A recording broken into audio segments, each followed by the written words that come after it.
Thank you, I think. Well, hello, everybody. I really need to duck out for just a minute. I got to call back to Memphis and take care of somebody. You know, we used to have the really big hair. Now, I've tried to tone it down a little bit over the years. And what's scary is in another 20 years, I'll be showing these pictures. I'll be going, yeah, I used to look good, didn't I?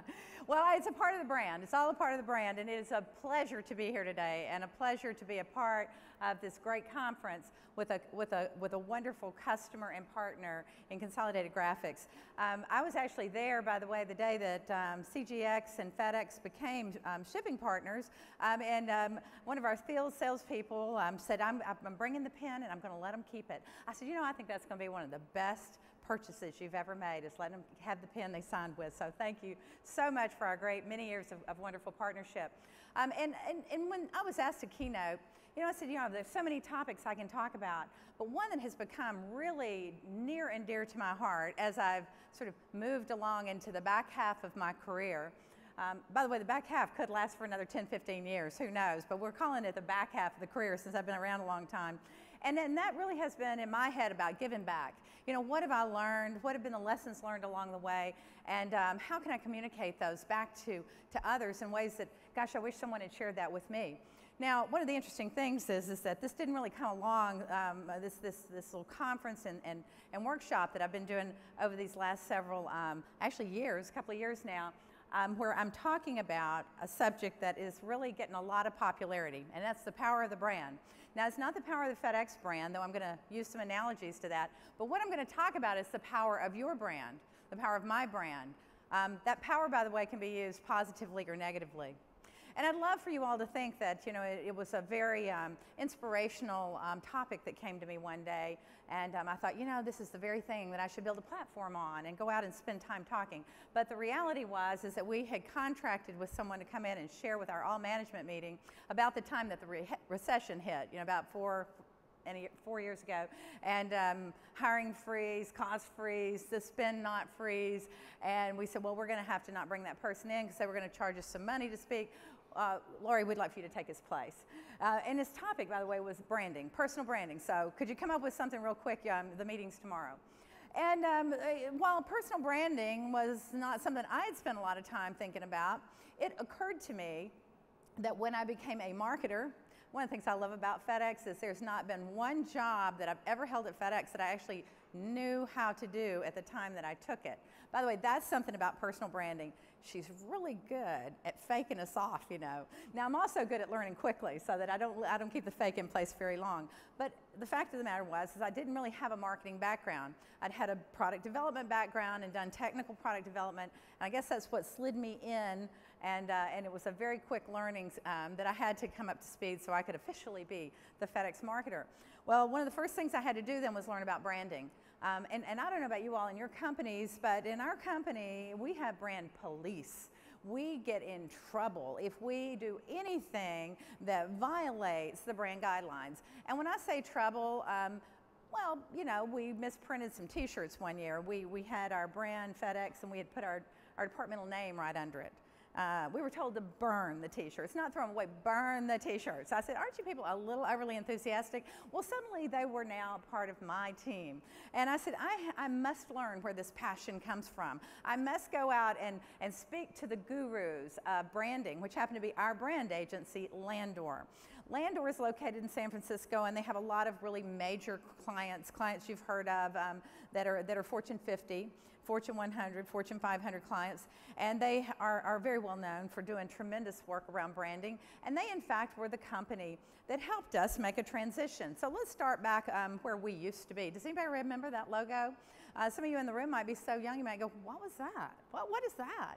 And let me just say to everyone, when someone says Federal Express, it's kind of like when my mother used to call me Laurie Ann.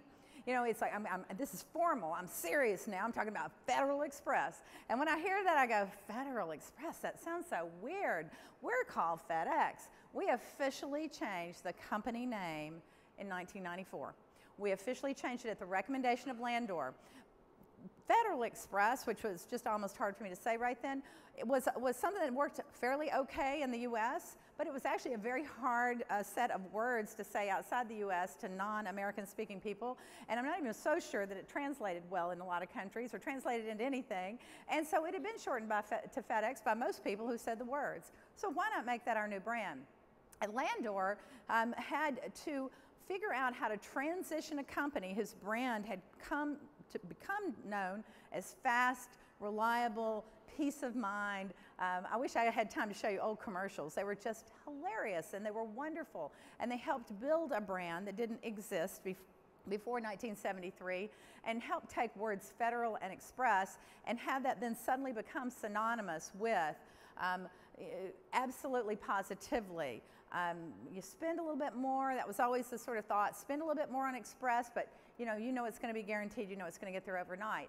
And that brand was so well established. What a scary, scary thing to set out to change that brand radically and still keep the best of everything that Federal Express stood for. Now, because I only have a few short minutes to share with you today, I won't tell you all the things they taught me that day, but they taught me some very important things. And first of all, they did share with me that when we launched this brand, we had to launch it with much fanfare. We needed to make a big deal out of the fact that we were still Federal Express. In fact, that logo you see right there, if you look at underneath FedEx, it says Federal Express. We had that on our logo for a few years just to remind people it was still us, you know, so they were going to be confused. And second of all, you know, they said it's got to be dynamic. It's got to mean something. We've got to make this memorable or people will forget. You know, you're making a great big change here. And one of the things that a lot of people don't realize is that, you know, perhaps one of the most clever things about the brand is that arrow between the E and the X. That was a Landor streak of brilliance, and I think probably what got our chairman, Fred Smith, most excited about this rebranding, because you always see FedEx in motion, you always see FedEx moving ahead, you always see FedEx innovating and progressing, because anything less than that would not be our brand. And so built into the FedEx brand is that whole connotation of speed and movement, and I hope still reliability, accuracy, peace of mind. But we had a lot of changes we had to make to our brand attributes. We also wanted to become known as economical. We wanted to be known as more than just Express. We wanted to become a broad portfolio, and we had a lot of work to do. Now, Landor said I only needed to know 3 things. I only needed to know that the brand was like a little stool with 3 legs. You had to have all 3 for it to stand or sit, or for you to sit on without falling. Any one of these be broken, the brand would be broken. All 3 of these in concert, you can build a brand. Now this is going to relate to you personally. And I'm going to, in fact, make sure that each of you gets a little homework assignment when you leave here today. So you may want to listen and pay attention, even though it's one of those rough times in the afternoon where you start to feel like you're drifting off a little bit. And in fact, if that's happening, let me go ahead and say that one of the things I really enjoy about speaking to groups is that often I'll speak to school age. Last week I spoke in a high school, shared personal branding. I recently spoke at a Chamber of Commerce event that was for women. And I do get to take liberties depending on the audience. And in this audience that I had all women, I had the opportunity to talk a little bit about men. Now there were a couple of men in the room, I will admit. There were a couple of men in the room, and I knew a couple of them. And so they frankly played right into everything I said that day, almost like they were planned to be my straight men. Because I got to tell you guys that we have a tendency to talk a little bit more than perhaps some of you do, though that, by the way, I have met many a man that can keep up with me in the talking category. And I think sometimes we tend to jump around a little bit more than you'd like us to. You know how we start a story? We go down the road, we start the story, and then we think of something else as we're going, and so we take a detour so we can tell you that story. And the amazing thing is how we come back to the original story and finish it off. And you're sitting there wondering, what in the heck did she just say? Now, if it's a bunch of women, we're kind of jiving with this. We're going along, yeah. And we're watching you go, huh? Could you have just told one story instead of the story nestled in the story nestled in the story? I know you've heard this before, but I just want to remind you all of that while we women are doing the 2-3 subjects at one time kind of story, and you all are saying, please help me with this one at a time, I like to remind us that women's brains are a little bit like a big bowl of spaghetti. We're all wired together like that. These little superhighways are going and connected, and men are more like a chest of drawers. Now, have you thought about this, guys? Top drawer, you open it up and you want to talk about business. And you get through talking about business, you close the drawer. You pull out the second drawer, you might want to talk about sports. I've heard a guy talk about sports every once in a while. I learned about a sport finally. I learned about NASCAR, but I digress. The third drawer, you open that up, and third drawer might be about money. Why does my husband always want to talk about money? Well, my spending of money, but money might be about money. And then there's the bottom drawer, and I love the bottom drawer. Now, it is quite controversial about what you keep in the bottom drawer. I have been told in the bottom drawer, there is nothing. It's empty. Because I have been told, honey, when you asked me what I was thinking of and I said nothing, I meant I wasn't thinking of anything. We women are sure you're lying because that never happens to us. We do not have the ability to think of nothing. I wish we did because it sounds like a neat place to go. Now, I got to go ahead, though, and add this part because this part is what really makes it interesting. And this is important, women. Take note of this. This is important. When you are sitting in a business meeting and you are sitting there in a room, men and women, sometimes maybe you're the only woman. I'm actually on a board of a publicly held company, and I've been the only female board member for a long time, and I kind of forget sometimes I'm the only woman in the room.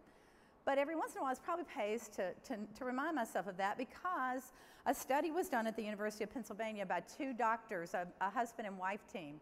And they did a study looking at MRIs and doing a lot of tests of, how pictures, looking at different pictures and figuring out brain waves and all.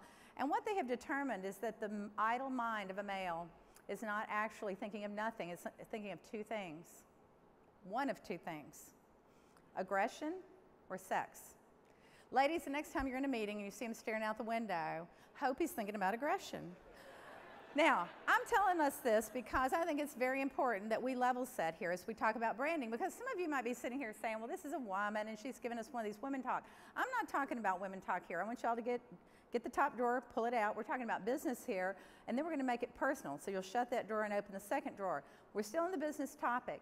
It is so important as we build our corporate brands, as we build our company brands, that we know a brand is three things. It's not just the cool logo that has the little arrow. If that's all it were, it would be a fairly easy thing for FedEx or any other company to keep our brand esteem up and running, keep it high. But the fact of the matter is that it's a lot more than that. It's also what you hear. Now, what do you mean what you hear? Brands can't talk. Absolutely, brands talk. Brands talk every time you receive a piece of direct mail, an email, a commercial on television. I actually had somebody tell me the other day that we should try to take some humor, to calm that humor in your ads. You need to take some of that humor out, because we need to be serious about this. And I said, really? That would be like telling me to become shy. I'm not shy. I can't become shy, and I'm not going to make FedEx try to create a new personality at this point in our almost 40 years of existence, because we aren't funny just for the sake of funny. We're funny because we have this way of, I hope when you see our ads, you'll say, that's a crazy example, but I kind of know how that feels. I love some of the ads, one we did a few years ago during the recession where we had Nordic Tuesday. Nordic Tuesday was the day that the company that was the subject of the commercial turned off the heat. So everybody had on their coats, and the FedEx guy comes in and says, well, you could try FedEx Ground, save money. Maybe you could turn the heat on Tuesdays. And it ends with a guy sitting in the bathroom on the floor with his laptop in his lap, and he keeps popping the hand dryer above his head to stay warm. I don't know if y'all remember that. But to me, that's one of those, I know how that feels. I've been so cold, I've literally gone in there and run hot water over my hands trying to thaw them out. So we take it a little over the top, but it's our brand personality. It's like we get you. Now, that's our voice. That is the voice of the FedEx brand. The hard one, though, to manage and keep up with is the experience, because that's what you experience every time you are touched by the brand, whether that's people touches or it's technology touches, and it's what that sum total of all those touches means to you. We could screw up, and I hate that it ever happens. It's unfortunate, but sometimes it's weather, mechanical, or human error. Whatever it is, the biggest concern we have is for how we fix that and fix it fast, because often we can actually create a loyal customer in the way that we dealt with a mistake more than had we not made one. Had we not made one, it would have been, oh, well, another day, and that was just what I expected from FedEx. And I'm not saying we'd ever do this intentionally, but if we can actually make you more of a believer and more of a loyal customer in the way we handle our mistakes, then we know we're going to have a customer for life. So the experience is so very important. And the only way you can really do that in a 300,000 plus company, or really a 30 plus company, is that you have to instill a culture. And that culture has to come from the top, and it has to be taken all the way down to the bottom. And it has to be something reinforced every single day, both in the way our policies, in our communications, in the way we manage our people every single day. And that ultimately then is what our customers experience as they experience our brand. Now, I set that up pretty quickly for a reason, because I want to transition us over to what does that mean on a personal level. And before I do that, as we make the transition and we close the business drawer and we open up the personal drawer, I want to ask you, why would it matter about you as an individual having a brand? Well, it matters because you do have one. You do have one.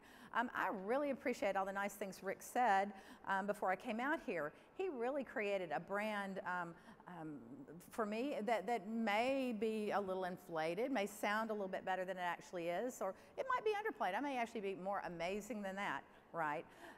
But the fact of the matter is that people who know me and interact with me every single day, if I took them aside and I left the room and one of you acted on my behalf and said, go ahead, first word that comes to your mind when I say Laurie Tucker, what's the first word? You know what? Do I know that word? In fact, let's do an exercise quickly. I'm going to say a word, and I want you then to say the first thing that comes to mind. Don't say it out loud. There's too many of us. You can mumble under your breath if it makes you feel better, but I don't want you to necessarily yell it out, but I do want you to quickly come to that one word that this brand stands for in your mind. Okay, ready? Your own name. What came to mind?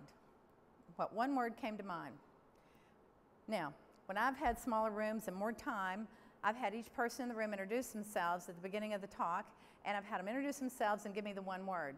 And it's a lot of fun, too, when there's a lot of people in the room that know that person. You know, you kind of get the sense of nods or, you know, snickers or, you got to be kidding, look. You know, you get all kinds of reactions to that. And it reinforces what I believe, and that is that we don't necessarily know what our personal brand is. We should know, but we don't.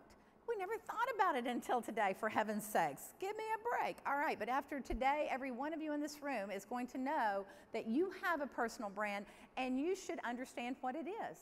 Now, your homework assignment that you'll get at the end is going to give you three little simple exercises to help you get to that. But what I want to talk about for the few minutes that I have remaining is, first of all, why does it matter? Why would it matter that you have a brand? Well, let's start with the first and most obvious one.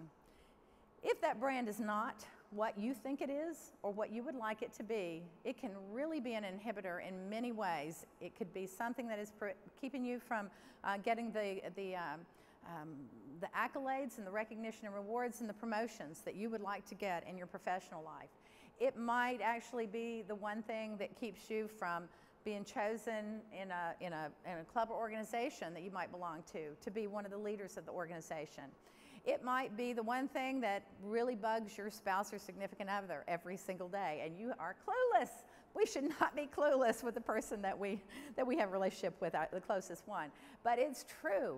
And how many times a day are we actually even conscious of that? Because human beings are the least self-aware of any creature ever. We are so not self-aware. So this is an opportunity to be self-aware. It does matter because it may be the one thing that's keeping you from getting that promotion. You might be sitting there thinking, well, it's that stupid boss, he just doesn't get me, or she just doesn't get me. Or it might be, well, you know, they put me in that other job over there and I was really good at that one, now they've given me this one. What do they expect? They think I'm going to succeed here? Well, why did they put you in that other job? What is it that you do not know about yourself that could end up being your fatal flaw? Did you hear when I said a fatal flaw? Not dead fatal flaw, but fatal flaw that could allow you to work for 40 years and never achieve the level of leadership and esteem in your role that you wanted when you started back in the early days, back when you were a little kiddie, and you started out and you thought, I'm going to get to this level someday, and why didn't I? And it could have been one thing, and it could have been one thing you could have changed. You know, that usually the things that we don't know about, you know, are difficult. They could be something like visual.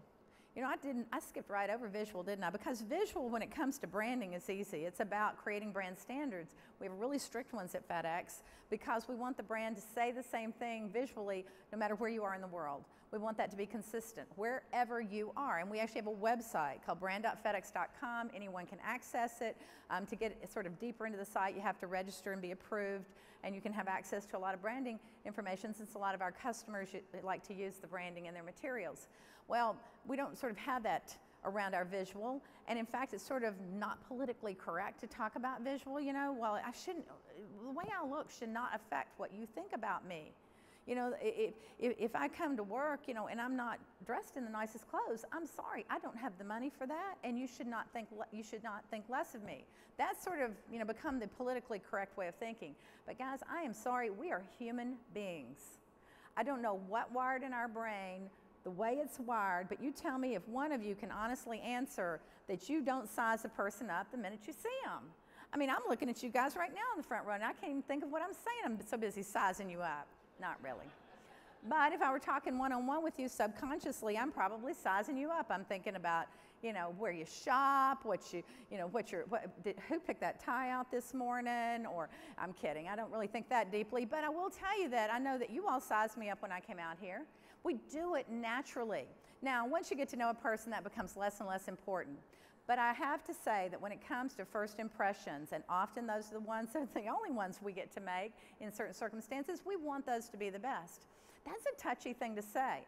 I've had men say, I'm so glad I brought the ladies that work for me to your personal branding talk, because I've been dying to say that, and I just don't know how to say that to the women that work for me. Well, it's not any easier for us women to say it to the guys that work for us either. It's a tough thing to say. Hey, I think you need to put a little bit more work to that look you've got going there.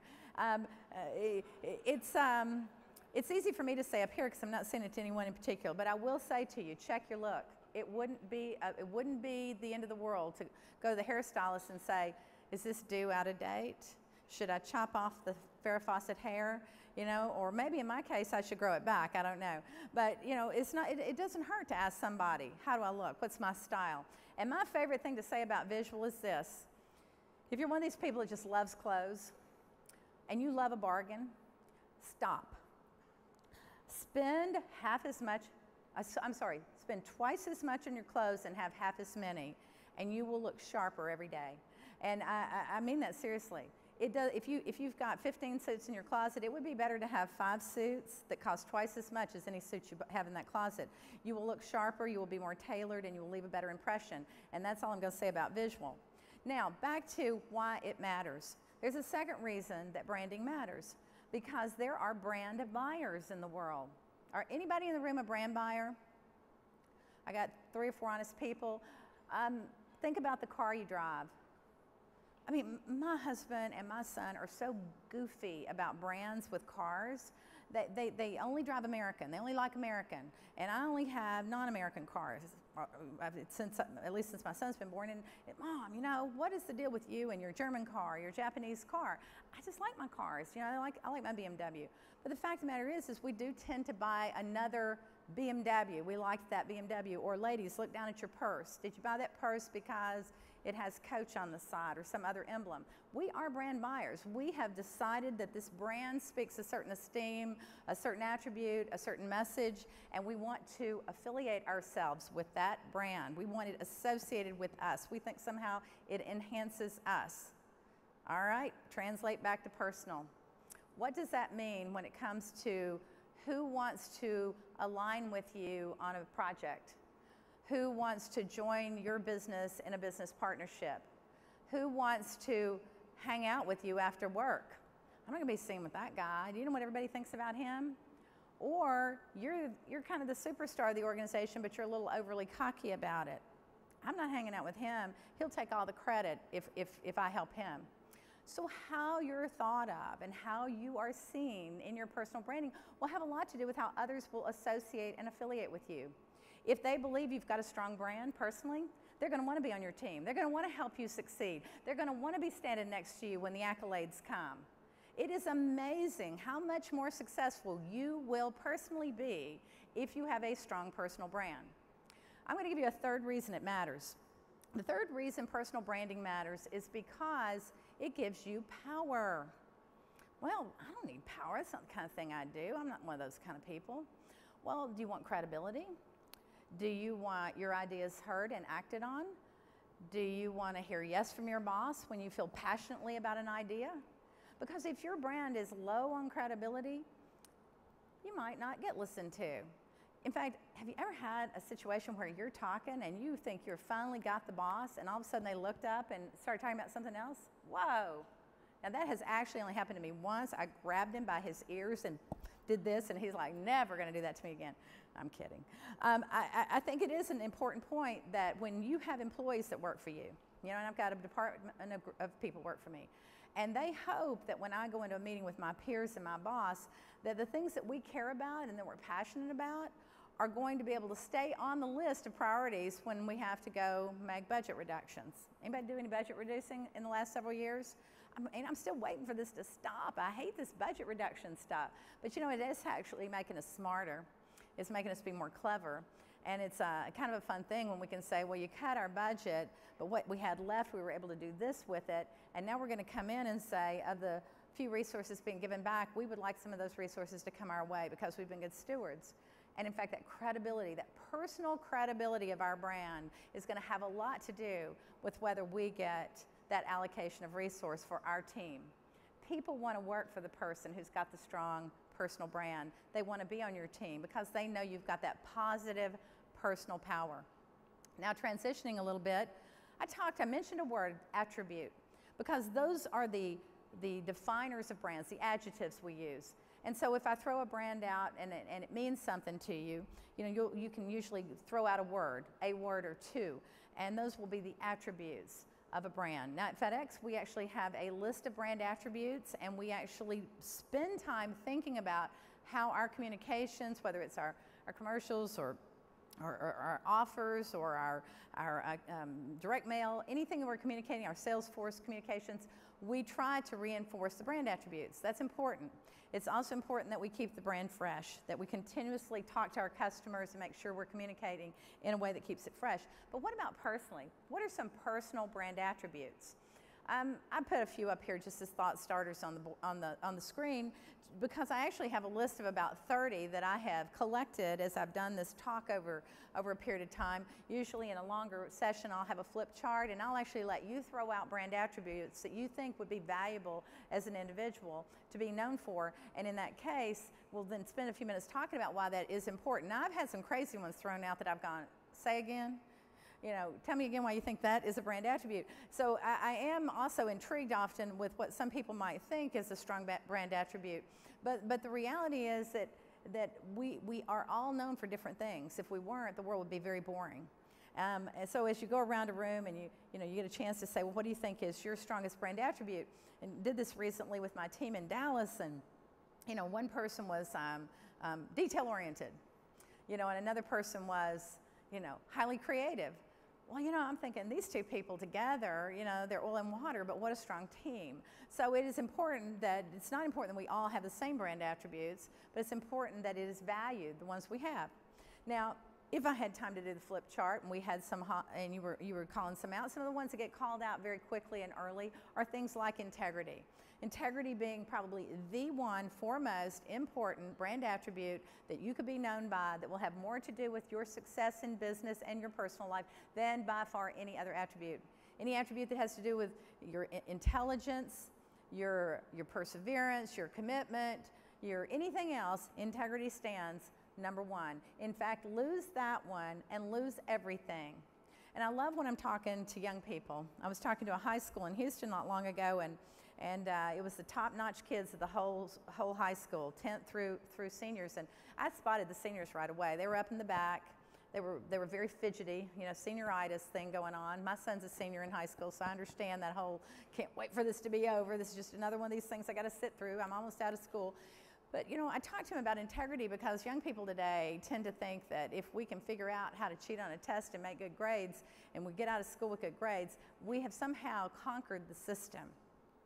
My son tells me about how that works in high school, and, you know, I have to tell you I'm pretty proud of him because I know he doesn't cheat.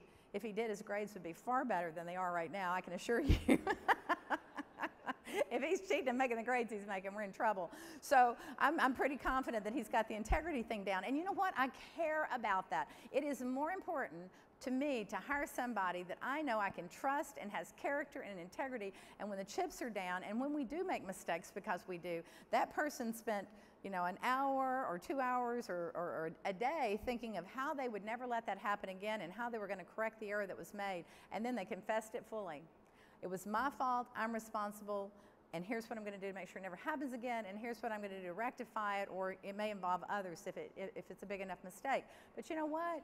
That person could lose their job over it if it's bad enough, but people will always remember that that individual came forward and admitted it and was willing to make corrective action, and at the end of the day, that person will still have a career left versus the one that tried to cover it up. I mean, doesn't it just make you crazy reading in the paper about these people that just have no problems lying? And you sort of sit there and go, thank gosh, I don't have to work with those people. Well, I hate to tell you, you actually do work with those people. We just don't know who they are yet. But do not let it be you, because it will kill your career faster than anything. A second thing that's an attribute that is so important, and I don't even think I have it up here on the chart, but it's flexibility, because this world is changing. And question, how many of you in the room are afraid that the rate of change in this world, whether it be social media or technology, information systems, is going to go so fast that you will not be able to keep up with it before you retire? Raise your hand. Higher, because I know you're out there. I mean, of course we're afraid of that. I mean, you can't blink, you can't take a week off, you'll miss something big. I mean, you'll miss Instagram being bought for $1 billion. And if you weren't using Instagram, you don't even know what I'm talking about. You know, and I only have maybe like 5 photos out on Instagram, but it's a cool app and it's fun to integrate it with your Facebook or Pinterest. I love Pinterest, and we were actually explaining Pinterest to someone today because it's such a big deal. And if you aren't thinking about it, you aren't thinking about what it means to your printing company or to your company to possibly have an integration or a partnership with Pinterest, because sure got a whole lot of stuff on it that could be printed, and creative stuff that could turn into some really creative things. So we have to be keeping up with it. We have to be flexible. We have to be willing to learn. I don't care how gray your hair is. If you think it's too gray, do what I do. And if you are worried that you aren't smart enough to figure it out, of course we're smart enough. We just have to be determined. We have to be deliberate. We have to be willing to be a part of the world and to learn it. So do not be smug and tell me, I'm not on Facebook. Oh, who needs to be on? I hate when people tell me that. Because you know what? I don't care if you're on Facebook. I don't care if you don't want to find out what your friends are doing. But you do need to understand what it means. You need to understand it and use it so you can understand the implications in this world if you care about your personal brand and if you care about your business. Because we have to be a part of what's happening. It's going to happen without us if we aren't. Now, there's a few others on here. Highly valued collaboration, resilience, women, resilience. Men don't think we're resilient enough. And I've had that said to me before. Now, I got to give y'all guys a big old secret. If I'm crying, I've lost it. I am so mad, I'm going to hurt somebody. I don't cry that I'm sad. I don't cry that I'm hurt. I'm crying, I cry when I'm mad. And I hate that. I wish the tears wouldn't come out, but it is something that triggers in, not all women, but at least in me. And so I always say, guys, if you see tears, run, because I'm mad. But women have a tendency to let themselves get kicked, you know, and then go, okay, I'm done. Men too. I can't, it's not gender specific. We all have that tendency. But I'm going to tell you, resilience is an admired quality. If I didn't get the job that everybody knew was my dream job, they're expecting me to be crushed and to act like a fool about it. That's what everybody expects. I say do the unexpected. I say pout over the weekend and get up on Monday morning with a big old smile on your face and get in there and kick some butt and take names. Make everybody say, well, I was wrong. She's not pouting about it. Look at her. She's thrilled. She's having a great time. Because people will remember that, as opposed to that. And I hate to say, but I've known careers that have actually gone down the tubes because people couldn't get over something that had happened to them career-wise that could have been a tiny blip on their career history, and instead they made it a great big cavernous hole that will be hard to get over. So resilience is a big deal. So, you know, get over it, get back to work, and look for greater things. Often, what's the country song about? You know, thank God for unanswered prayers. And the rest of the joke has something to do with going to your class reunion, you know, after 30 years and saying thank you, God, for unanswered prayers when you see, you know, your old boyfriend or girlfriend. So, anyway, it's see there, I just popped that one in. You know, it's just what we do. So today, my opportunity was to share with you what I hope was some fresh thinking around your personal brand. Your homework assignment, should you choose to take it on, is going to be simple. The first is to figure out what your personal brand is. And if you think you know, you don't. You know, I'm pretty self-aware, and I've really thought a lot about it, and I've asked a lot of questions, but I couldn't get to be completely honest. We've worked together 30 years. I mean, he didn't want to put me down. He's pretty happy with me. But I wanted something that went deeper. I mean, if you just tell me the good stuff, I have nothing to work on, and I know I got things to work on. So what I did was I had somebody else go to him and ask the question. Well, the person was able to get 30 minutes on his calendar, and I was a little nervous about it, but a couple of days later, I sat down with this individual, and they came in. They had 3 sheets of paper they spread out, notes on. I said, all that in 30 minutes? He said, no, I was there an hour and a half. It was amazing what my boss would say when I wasn't in the room, and it was some really good stuff. Now, I didn't agree with all of it. There was one in particular that says, he didn't like how I delegate up. Delegate up? Are you serious? I mean, I am like the lowest maintenance senior VP you've got. I rarely ask you for anything. Now, this was going through my head. I didn't say this, thank God, because you know what? It wasn't about what I thought. It was about what he thought. If he thinks, if I only delegate up 3 times a year, that must be too much for him. So the point of it wasn't what I thought, it was what he thought. And that's what we have to remember when we get feedback. Oh, that's not right. I love that. Nuh-uh. Any of y'all kids say, nuh-uh, nuh-uh, that's not right. Well, it's right from the eye of the beholder, and that's what branding's all about. It's that difference between reality and perceived that could kill us. So when you do get feedback, do not resist the feedback. Take it, mull it over, have a cocktail over it if you're so inclined. Go out and stare at a lovely, peaceful lake and think about it. And then watch yourself over the next 2 to 3 to 4 weeks with that in the back of your mind and say, well, maybe I do that, or maybe that is a characteristic I have. Because you know these attributes come from behaviors. They come from things we do. They're observed behaviors that end up being the sum total of what people think about us. So your first exercise is going to be to find someone who'll be honest with you. Warning, Will Rogers, warning. Do not ask your spouse, significant other, or a sibling to perform this daunting task. First of all, they know you best, but we love to think that they've accepted our weaknesses, right? So if they get honest with us, we get mad, we don't speak for a while, and that doesn't work. So we really do want to find a mentor, a former boss, a current boss, because it's actually the current boss's job. Believe it or not, bosses, it is our job, as hard as it is. The second exercise has to do with someone you admire, someone that you look up to. I want you to describe that person in attributes. What is it you admire about them? Is it integrity? Is it wisdom? Is it patience? Is it collaboration? Is it generosity? What are the adjectives you use to describe the person? Now, what are the behaviors that you observe that cause you to believe that? Because you know, back to, it's about a behavior. It's about something you've observed. And the fact is that as you start to describe those behaviors, you might start to say, you know what, I could do that. You know, my boss is very wise, and I've always thought he's a pretty wise guy.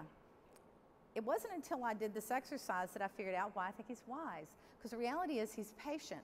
We're in our staff meeting, all his high-strung senior VPs around the room. He throws out a controversial topic, wants our thoughts. We're all, you know, jamming for our airtime, and, well, here's my thought. No, I've been here longer. I know about that. Well, no, this is what I've observed over the years. He's sitting down at the end of the table. In fact, I wonder where he goes. Is that bottom drawer open? And finally, he'll kind of snap back and he'll say, okay, here's what we're going to do. And then he'll have this wise pronouncement, something really cool. And I'll say, dang, he's so wise. But you know what he is? He's really patient.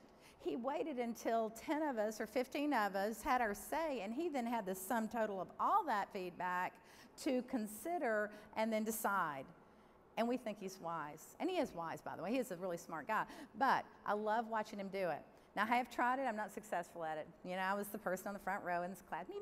You know, even if I didn't know the answer. Me. So I'm not good at that. But I do recognize it, and I really admire it. The last one is to just general observation. Keep a notepad. You probably all carry notepads to meetings or appointments, and just keep the back page of it open. Maybe on your iPad now. So you may want to pull a page up in your iPad in whatever application you're using for note taking, and you just keep a page where you can just jot notes about observed behavior. Someone came in, was super prepared, seemed great on their feet. You know, what did you observe about that? You know, what made them seem so prepared? You know, if I'm really prepared, I'm usually pulling a wagon of paper behind me because I'm so afraid they're going to ask me the question that's going to be on that piece of paper. And, you know, I'm still wondering, you know, if paper is supposed to be replaced, how they're going to replace all that info that I always like to have hidden just in case I get asked that one big question. So the observation of both positive and negative behaviors that lead you to believe attributes will again open your own eyes to your own behaviors, to your own attributes. Now, wrapping up. This exercise is going to be important. You could probably do it over the course of this week. Your next thing is going to be, okay, great, Laurie, but what do I do with this now? Well, the thing you want to do is to chart several attributes that you believe are highly valued. You might want to talk to your boss about what's highly valued at your company, or if you're the head of your company, you might want to think about what your company's purpose stands for. What are the corporate values, and how do you align your personal brand to that corporate brand so there's no inconsistency in front of your customers, your employees, and your investors? It's important that you chart that so that you can then begin to observe and create those behaviors that now reinforce that brand every day. You know what? And every few years, update that brand. Every few years, sort of understand your constituency and consider whether that brand needs updating. You know, because we're not dead yet. Not one of us in this room, I don't think. No one passed out under the table yet. So we're not dead yet. So we've still got lots of time to spend communicating who we are and our personal branding. Now, there's a part 2 to this. Maybe I'll get invited back next year for part 2. Part 2 says, now that I've created my personal brand, how do I go to market? How do I create brand awareness? How do I take that brand to market? And how then do I socialize that brand? If I don't get invited back next year, do this. Think about that in your own world. How do you take your corporate brand and communicate it, and draw that analogy back to what are things that you can do to help support and promote your own brand? I'll give you a hint, you know, as a teaser. Having a champion. Wouldn't it be great to have a champion? Because, you know, it always sounds better if somebody else is tooting your horn than if you're tooting it yourself. Because after all, the brand attribute we admire is humble, so we don't want to toot our own horn, but it sure would be nice to have someone who really believes in you, who could actually be your champion and help support and promote your brand. And by the way, if you have somebody like that, you can tell them intentionally that you'd like for them to help you with that. So today, in summary, we've got corporate branding, and a lot of what we do in the corporate world truly does apply to us personally. I look forward to hearing stories about how some of you came out when you went on the search for meaning of your personal brand. And remember, don't shoot the messenger. Thank y'all so very much for having me today. I appreciate it.